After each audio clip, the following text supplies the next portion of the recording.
Hey, paper callers, let's talk about negotiation. So negotiation is very important. It has to happen in every aspect of your business. And if you're conflict adverse or scared of negotiation, you need to get over that real quick. Because if you're not negotiating and your competitors are, and you should assume they most likely are, you're at a disadvantage and you need to correct that as soon as humanly possible. Now, I want to set a few ground rules for negotiation, and just so you're aware, this is how I view negotiation, and I think you need to craft your own style when it comes to this practice, but one thing is absolutely for sure, you must do it. Now, a common rule of thumb is the most prepared party almost always wins in any negotiation. So if you know more than the person on the other side of the table, then you're in a better position to get what you need out of that negotiation than them. If we're talking about this in a pay-per-call context, unfortunately, sometimes, especially if you're going through a network or broker, you may not always know as much as they do, but we're going to talk about some specific tactics that you can use to make sure that you maximize your value in every single negotiation with every single partner you're working with. First and foremost, know your numbers. You need to know what your calls are worth. You need to know how many calls you have. You need to know what your potential for scale is. And you need to understand over what timeline you can scale your campaigns so that you can have a discussion with the other party and ask them for concessions. Now, most of the time, if you're a higher volume partner, or you have the potential to be higher volume, it's very easy for you to negotiate preferential treatment with networks and brokers. But you need to at least walk the walk and talk the talk. Otherwise, they're not going to take you seriously, and they're not going to see you as a growth partner. And if you're newer and you're not viewed as a growth partner, there is not a high likelihood that you're going to get preferential treatment. So the whole purpose of a negotiation when it comes to pay-per-call is to get preferential treatment and to solidify your partnerships at the same time. So that's why we want to create win-win situations as much as we possibly can. And let's define win-win for a moment. A win-win situation is where everyone walks away from the negotiation happy, okay? Now, some people are weak negotiators, and they're going to let you roll over them, and they're going to give you everything you want if you're aggressive. And you should be concerned about those situations, because some people will not stand up to you in a negotiation and then afterwards feel taken advantage of and resentful. And that's the worst case scenario you can be in, because then they don't actually want to do business with you anymore. And if you're talking about an account manager or someone that works for a company, they're not necessarily that impacted by the financial ramifications of your negotiation. So if they feel like you took advantage of them, you're going to basically shut the door on all the valuable information and help that you could get from these people. So you should focus always on a win-win scenario for everyone involved in the negotiation. Now, a lot of the times when working with a pay-per-call network or an affiliate network or a broker, after you've sent them some phone calls, all you have to do is ask, right? Like, so asking politely is the easiest way to win a negotiation with a pay-per-call network. You just simply hit up your account manager and tell them something along the lines of, hey, I've been sending you a bunch of calls lately. It seems like you guys like the quality. My margins on this with you guys are really low because I work with some other partners, and I would really like a payout bump so that I can be more competitive and I can try and scale this campaign for you.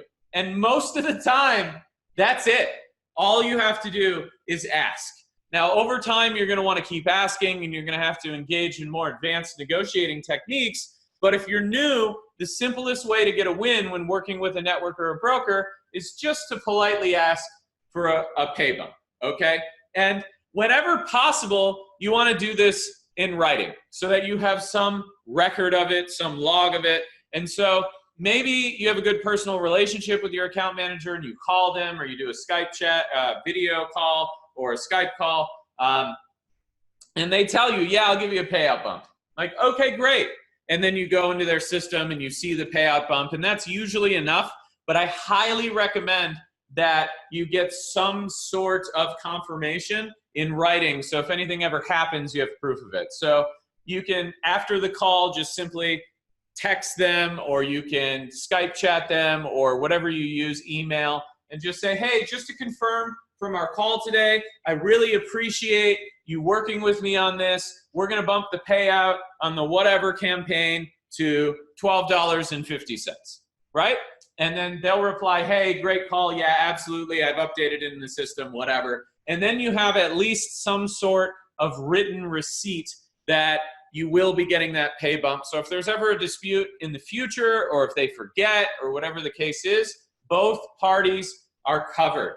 And I want to notate something on that. When it comes to contracts and agreements, it's not usually one-sided. It covers both parties. So maybe your account manager forgets, it doesn't happen, you have to try and figure all that out. Well, if you had something in writing, even as simple as a confirmation in a Skype chat, you're never going to have a dispute, and all parties understand and have a record they can look back on. So if the network manager asks them, were you supposed to give them a pay bump? And the account manager says, well, I don't remember talking to them on Tuesday, 2 weeks ago, and I never updated it in the system. So the network manager is going to be like, all right, well, I guess they didn't have a pay bump, right?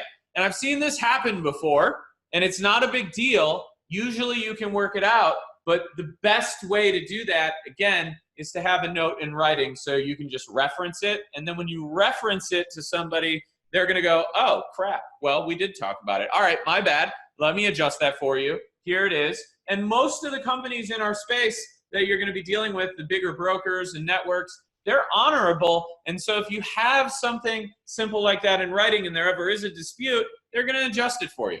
Okay? And then as soon as you enter into even a micro negotiation like this, you should ask the account manager, hey, when am I going to see that reflected in my account? And they'll say, oh, I'll update it now, or oh, I'll update it later. Then you actually want to go check inside of Ringba or whatever tracking platform it is and make sure that that payout is reflected in there, and then you know it goes into the accounting and all that good stuff. All right? Next, for ground rules, we always want to be willing to walk away from a negotiation.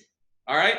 Any negotiation you're unwilling to walk away from, you're at a serious disadvantage. So you need to have other options at all times so that you can say, you know what, you didn't want to work with me. All right, fine, I'm out. Because nothing changes people's minds like pulling volume for a few hours or a day. Because if you're running a couple hundred calls a day and they won't negotiate with you, you reroute those calls to another buyer, even at a loss, and bam, now their call center's calling, complaining, they have all this capacity available and their calls dried up. They're going to change their mind about that negotiation really, really quickly, okay? So you always want to be able to walk away and willing to walk away from any negotiating table. Otherwise, again, you're at a severe disadvantage. Now, you also never want to make the first offer whenever possible in a negotiation. So if I were an account manager at a network and a publisher came to me and said, hey, Adam, I would like a pay bump on this legal offer, I would say, okay, great. What kind of bump are you looking for? What would help you take it to the next level? Give me some more information about your campaign so I can try and get approval from my boss to make sure I can deliver on that payout bump. And so framed and positioned that way, now the affiliate has to give me what they think is a good payout bump, and I'm going to try and negotiate somewhere in a range between the top of what they want and the actual price that they're getting paid now. Theoretically, though, most account managers are not going to be highly skilled in negotiation, so you want to deflect to them and not give the first offer. If someone were to say something like I did, you would want to come back with, well, you know, obviously when buying traffic, as you know, the more I can spend, the higher the volume I can do. So if you have capacity available, I'd really like to understand what the best you can do on this payout bump is so that I can go back and recalculate how much of a volume increase I can do based on the higher payout, right? And so either one of these parties does not want to be the first one to give out a number, because then you know where the other person stands. Now, if I am running a network and I'm making 100% on an offer and the publisher doesn't know that and we're paying them $10, well, I have an additional $10 to play with. And so if the publisher is like, well, it would be really great if I could get a 10% bump, and we take him from 10 to 11, he's going to be super satisfied and have no idea how thick our margin is. And that's why I want the other person to make the offer. Conversely, if I'm the affiliate and I'm like, yeah, you know, I would really like to see what kind of wiggle room you have, because I'd like to really ramp up volume, and all the money that you give me in bump I'm going to use towards my traffic source. Well, the account manager might look at the spread on that offer and go, all right, well, I need to have a maximum or a minimum of 30% margin on the offer. We're paying them $10 right now. I have $10 in spread. Well, if I can get a 50% margin on it and raise volume, I'm going to be happy. So maybe the account manager comes back and goes, you know what, let's get you at $15 and try and really ramp the volume. Now, you just got a 50% bump by not giving the first offer. And so obviously this scenario is entirely fictitious, but this is how it actually works when you're talking to an account manager. And that's the kind of difference you can make for yourself by not giving the first offer. So in all scenarios, you want to try and deflect. And this is why I really like negotiating over text. Because if you're on the phone with someone and they have more information than you, and they're a fast talker, and they know their game really well, like if you're dealing with a senior affiliate manager or a senior account manager at a network, they do this all day long and you may not. And so if you get on the phone with them to do this, they're going to be able to come to conclusions much faster because they're experienced, right? And so what I like to do is do all my negotiation whenever possible over live chat, okay? Which takes some getting used to, but it gives me more time to do research. If I want to do quick research in between sending messages, I get to think my reply out, I get to proofread my reply, and I get to try and read between the lines of their text, which puts the other person at a disadvantage, because I don't think most people think through live chat like I do. And so when you get into that situation, it buys you more time. And so if the other person is more skilled than you or does this all day long, and as an affiliate they probably are, it gives you more flexibility to communicate with them. And it doesn't take away from anything. It doesn't put them in a lose situation. You still can have a win-win for everybody. Any of those scenarios we just ran through are win-win, but with text and chat, you have a little bit more control. And if you want to take some time to think something through, maybe you don't respond for a couple minutes, and then you can always apologize. But hey, sorry about that, man. I had a phone call or whatever, right? And then, no matter what, when you enter into a negotiation, have a backup plan. If they don't give you what you want, you need to know what steps you're going to take in advance so that you can execute on them. You never want to walk into a negotiation anywhere in life, frankly, with a plan that's like, all right, I'm going to go into this negotiation and I'm going to make it happen. And that's just it. I'm going to make it happen.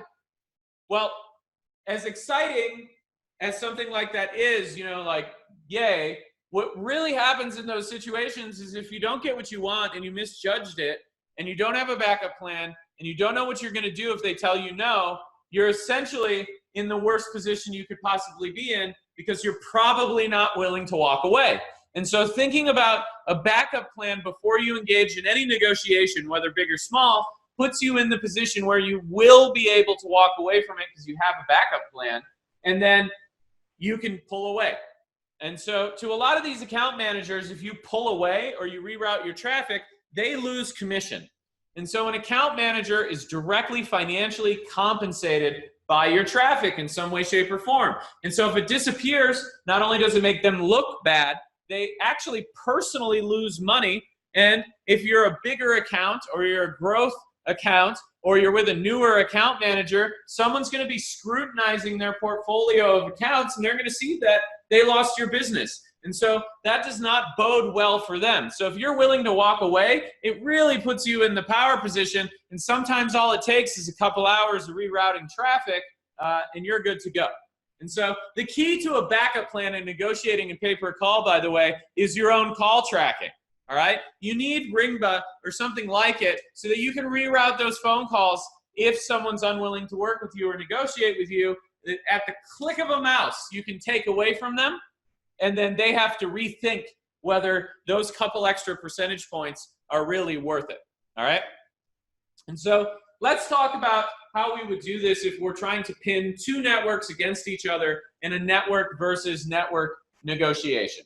So you have to be a little bit careful with this because in pay-per-call, the networks all work together in some way, shape, or form, but they are also competitors. So you can pin network versus network by name dropping, and the likelihood that they're going to go verify that information is really low, okay?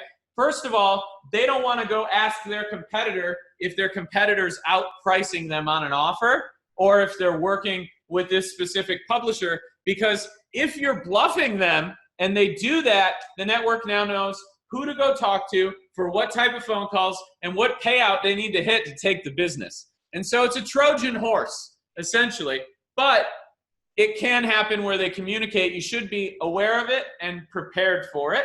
But for the most part, it's probably not going to happen, okay? And so the first tactic I want to talk about is blind price negotiation, okay? And so if you take your current payout, no matter what it is, with any network, and you add 10% to it, I guarantee you in pay-per-call that you can get the 10% pay bump. So the bare minimum that you can get out of any network if you come in flat is 10%. Okay? That's because the networks are averaging 35 to 100% in margin and sometimes higher. So whatever you're getting, you can assume this is the bare minimum. If anyone offers you less than that, it's a piss poor offer and you should not take it. Okay? This is why we don't want them to tell us the price first, because you never know how much higher than 10% they're going to come back. But that should be your bare minimum. If you just ask them nicely, they'll most likely give you at least 10%, and then you can just thank them and build a relationship, strengthen your relationship with the account manager. Maybe you come back in a few days, a week, get your volume up a little bit, and then you push for more again.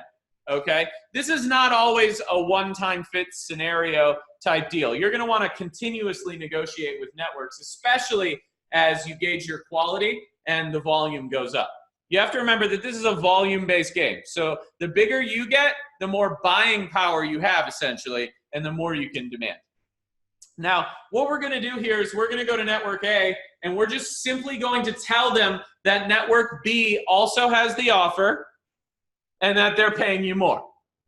Okay? Now, the first thing you want to do is make sure you know another network has that offer or a similar offer. So maybe one is branded, maybe one is not, but you need to make sure that they both have a medical device campaign or they both have this legal offer or whatever the case is. Because this is where you can trip up. If you say network B has the offer and they're willing to pay you more, and the account manager knows that network B doesn't work in the legal space, that's where you're going to make a mistake, and then they're going to know you're messing with them, and you're not going to have that leverage you're looking for, okay? So the first thing you need to do, again, is be prepared and know your shit. So you're going to want to make sure you have accounts at multiple networks and relationships all over the place so that you can understand what network has what offer. If not, you need to go do some research on some of those websites out there that list offers like Offer Vault, and you can find other networks that have the offer, and then you can just start a relationship with them by going, hey, Network B, I'm running 100 calls a day with Network A on this campaign. Can you beat their price? They're probably going to say yeah, and then you're actually going to open up a door and have another network to go to. So theoretically speaking, if you do this correct, your backup plan is built in. But if you're going to be lazy about it, just make sure the other network has the offer and then come back and tell your account manager that the other network is offering you 10 to 20% more of whatever or above what they're publicly advertising, okay? And so you can always shoot for the moon here. If you think they have a really high margin, you can go 30 points up, 40 points up, 50 points up, and see what happens. Now, If you really want to find out what the wiggle room is on a blind price, you can come back to them and say, well, look, man, network B offered me 60% higher at the same duration, and see what happens. Worst case scenario, they're going to tell you no, and that, oh, well, maybe their direct buyer's just desperate for calls or something. That would make sense. Or maybe it's capped or something like that, right? But by doing this, you're going to see the account manager's reaction. Now, if they're like, oh, they're up 60 points, well, no problem. I tell you what, I'll do 70. Then you're like, whoa, wait a second. What were the network's margins really on this campaign, right? Because the last thing the network wants to do is lose the business. So you want to press them to see how high you can get your payout.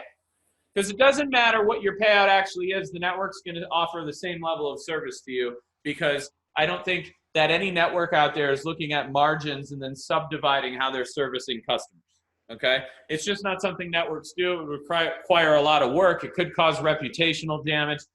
There's just no real good way to do that. And so you want to press the network's volume down as low as possible. Because to the network, if they're filling their cap, they're winning. Like we talked about in the other lesson, the network wants to fill as much cap as possible, because if they're filling it, they maintain control of it. And then when they stop filling it, that's when they could potentially lose it. So the last thing they want to do is lose your traffic, because it actually may cost them the ability to have that capacity with the buyer, especially if you're consistent.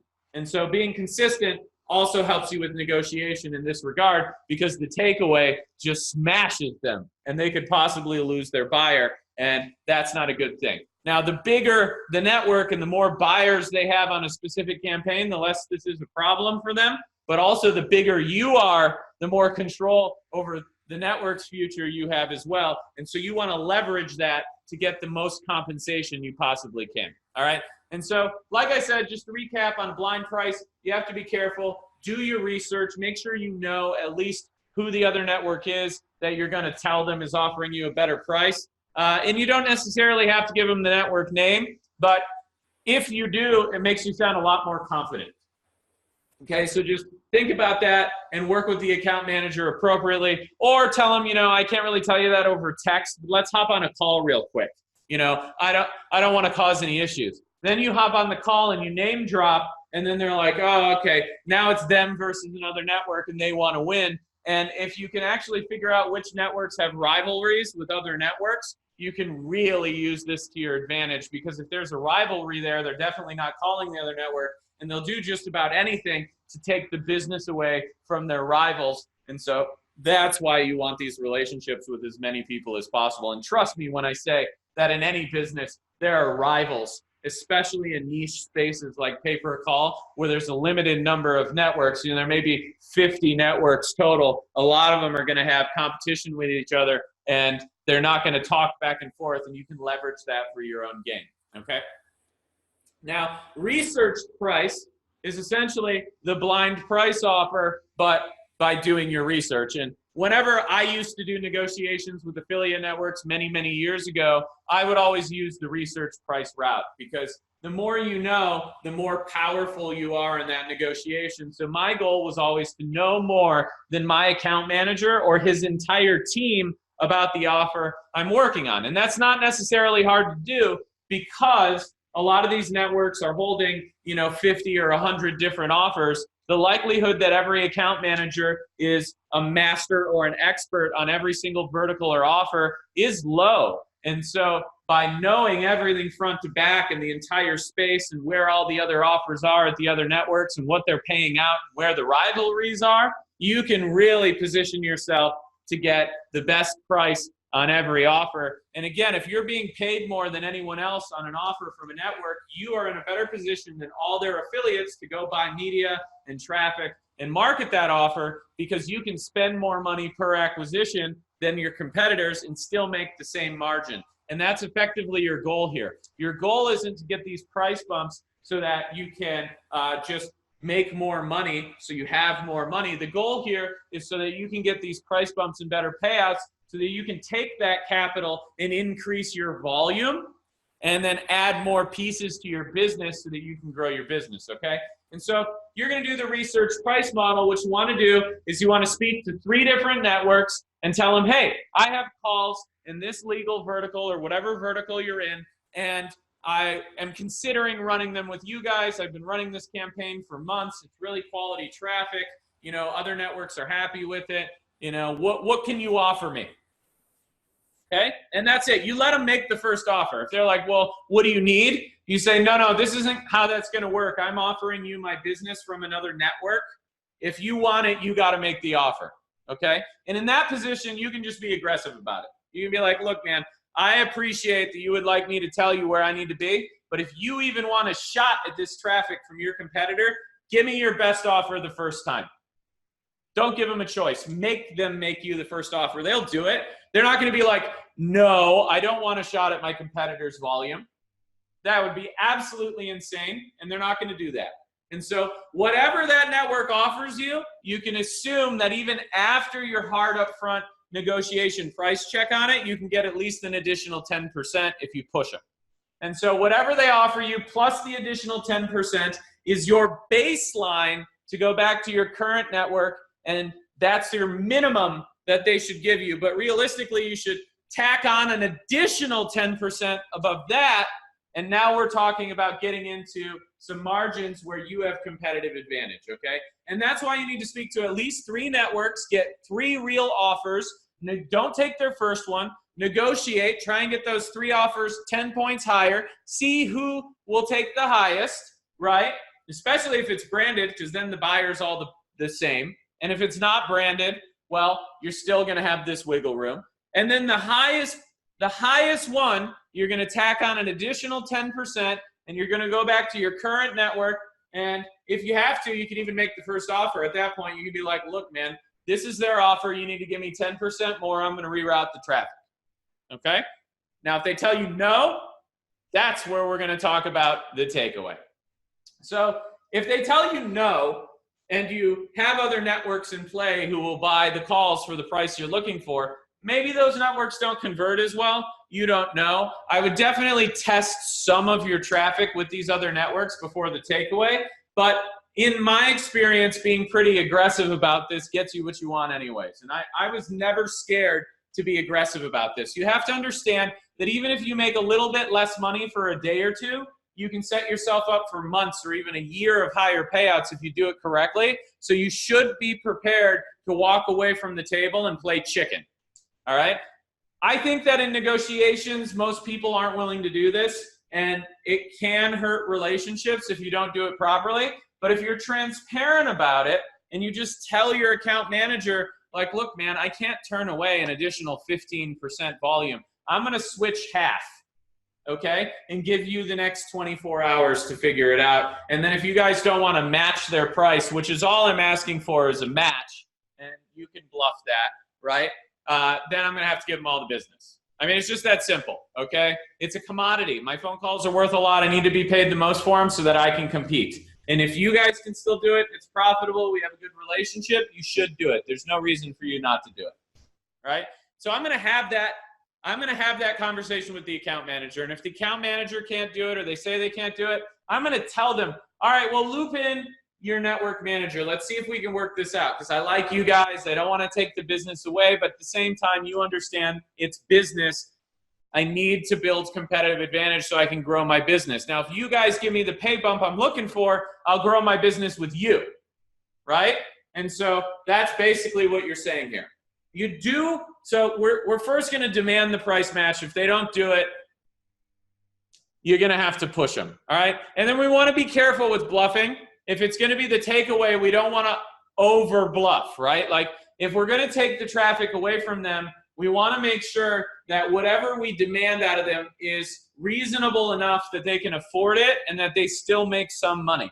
And so something I want to point out here is even though I will always push a network, they have to make some money.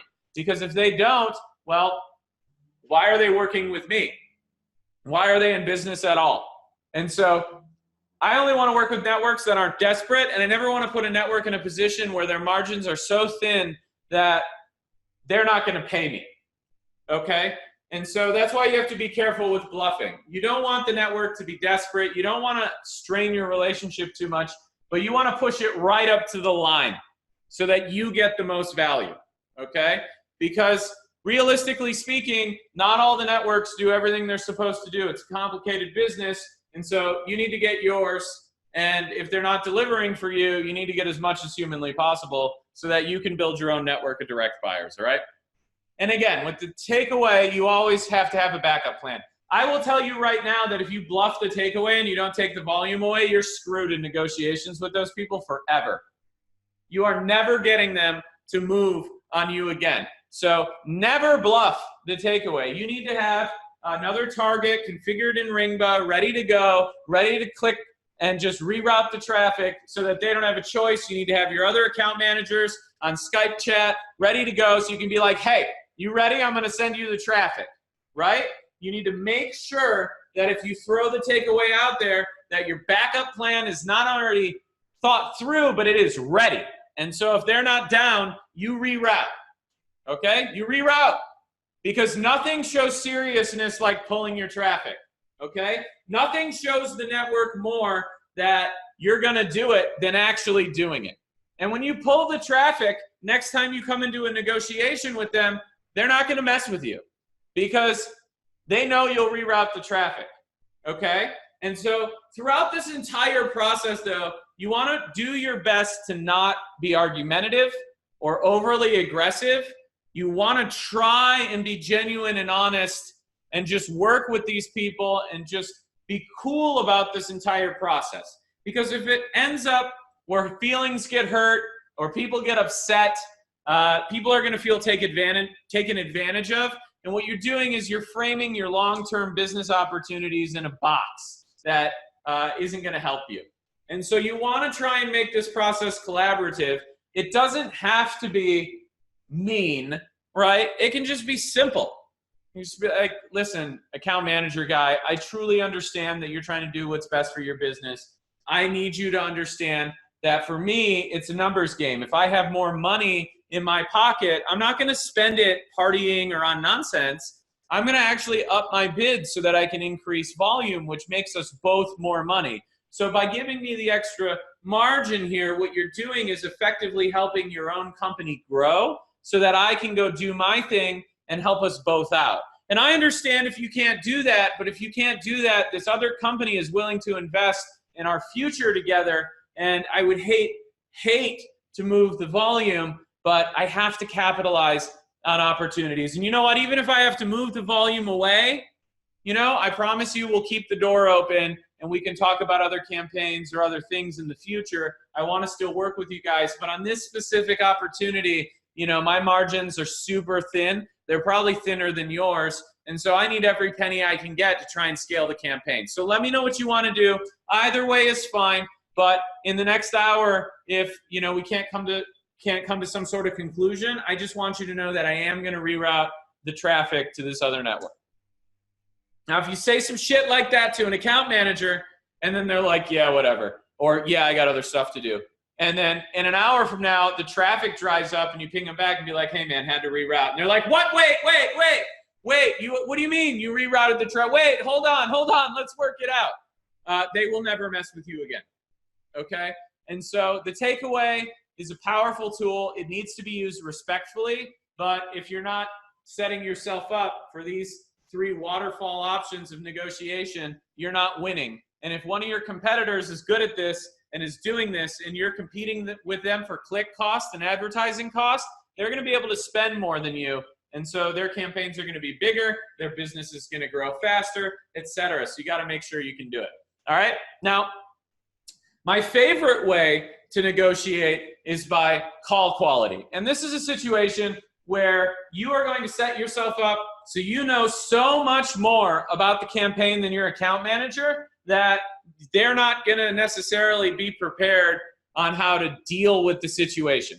Now, this also sets you up for understanding, finding, and negotiating with your own direct buyers, okay? Because your direct buyers and buyers of networks are communicating with them in a different manner. They're communicating about call quality, and that quality is how you determine price. And so the thing with a network is they may have a bunch of publishers and affiliates driving a bunch of different calls from different traffic sources with different quality.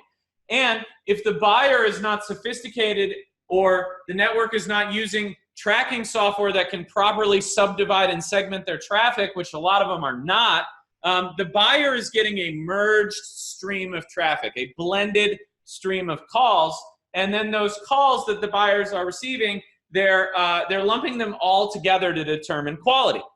And so your goal with understanding and determining quality is to see how your traffic stacks up against all the other people on the network, okay? And so if your traffic is better than all the other people on the network and converts at a higher rate, well, you deserve to be paid more money for that traffic. It's that simple. And if they won't pay it, and you know your metrics, like I'm about to describe to you, then it's not complicated to go directly to the buyer and be like, hey, I know what your conversion rate is with this network. I know what your revenue per call is. My traffic's higher quality. Pay me the same as them to get started, and let's work directly. And then, bam, you got a direct buyer, and you got all the network's margin, and you have a great relationship with the buyer because you know their business back and front, and you can negotiate with them now and then go find others, build your own direct relationship. So how do you actually determine that call quality? That's the tough one. And I'm going to tell you right now that most affiliates are not doing this for two reasons. One, they may not have their own call tracking, then they can't do this. And two, it requires a whole bunch of work to do it. And so you can hire a virtual assistant to do it, but I highly recommend that you listen to calls on your own and figure it out. Now in Ringba, we've set this up so you can do it much quicker. Our playback system for recordings allows you to do all your other work throughout the platform while the recordings are playing back, and you can speed up the recording playback to like 2 or maybe even 3x. So you can listen to the recording much, much faster, which allows you to figure out this information much, much faster, and then you're good to go. So what you want to do is listen to 100 unsorted recordings, okay? And so you're not going to have to listen to all of them. Some of them are going to be really short. But the purpose of this is to take 100 unsorted recordings in the order that they came in so that you can get a really nice sampling of your call traffic.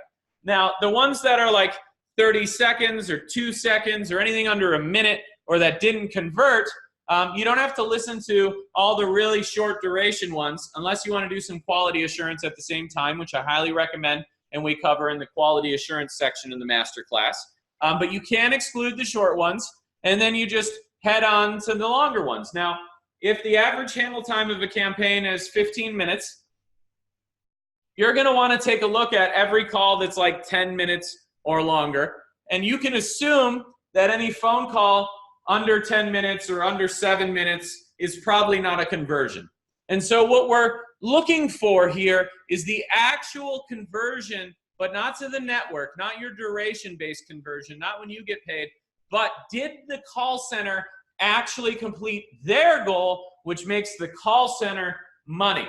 And so what we're doing here is trying to figure out the call center's conversion rate. Did they actually get paid? And so like I said, we're going to exclude the short durations based on campaign. And if you're unsure, just listen to a bunch of call recordings and you'll get a handle on how to do this. You skip to the end of the really long ones or the longer ones or even some of the shorter ones. You cut out the middle because that's not necessarily important to you. And then you notate whether the call center got a sale or a registration, a lead, an appointment, sold their insurance package, whatever they did, right? You figure out if they actually made a sale. And then you determine what their conversion rate is, okay? You're also going to notate how much they got paid if it's a sale. So if they actually took a customer's credit card or closed on a sale, you then can understand how much money the call center made. And if they don't, you're going to need to do some research to figure out how call centers in your industry actually make their money and try and determine what every lead, appointment, sale, enrollment, whatever is actually worth to the call center, okay?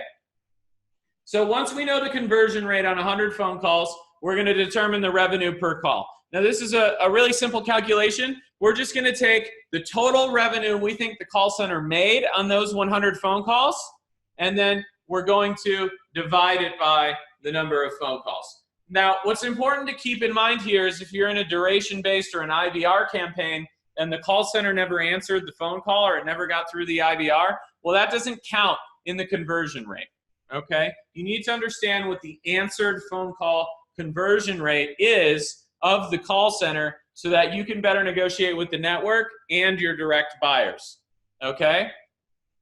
Now, what you need to take a look at is the call center's revenue per call, and then compare your payout to try and figure out how much the network is making and then how much the call center could pay. So if the call center's revenue per call is $300 or $150 and you're getting paid $6, okay, the network's either taking a massive margin or they don't know how to negotiate with the call center. And so the goal here is to figure out what the call center's actual margin is. Now you can assume that the call center's operating cost is probably in the range of 15 to 33% of their gross revenue. And then everything else beyond that, you kind of have to try and calculate out what you think is their profit margin so you can negotiate with them. Now, if you know more than the call center does, or you know at least as much, or have a general idea of how much money the call center's making, then you're going to be able to negotiate with everyone at a level that they're not prepared for, okay? And so you're going to use this as leverage to negotiate with not only the network, but with your direct buyers, especially if you're getting started, you're selling some calls to a network and you want to move your business forward, you need to get your direct buyers, and understanding your campaign from back to front is how you get with them, because a lot of them don't want to work with a single affiliate. But if you call them and you know their metrics and numbers and how their process works and what's important to them, they're going to be like, whoa, this guy knows more than the network. This guy's super motivated. We need to work with this guy. And so when you talk to them the first time, if you don't know their business well and you're like, well, I'd like to sell you calls, I work with a network, blah, they're just going to hang up because that's an interview, essentially, okay? And so you need to know your numbers. So the best way to do this is to not only figure it out on your own, but ask the network. So in most cases, the network's going to have some information about the call center, and if they don't, ask your account manager to go ask the advertiser manager what the metrics are so that you can figure it out. And so the first thing I'm going to do is see how much the buyer or the network or my account manager knows. I'm going to ask them, hey, what's the standard call center conversion rate on these type of calls for your buyer? Oh, okay. And you know, are all the publishers pretty much the same? What are their average conversion rates? And they'd be like, oh, it's 20%. Or whatever it is. Maybe they know, maybe they don't know. If you do this over chat, even better, because whatever they tell you is your negotiating baseline, and they're either going to have to tell you they were wrong, which no one wants to do, or they're going to have to eat it when you come back with real information, okay?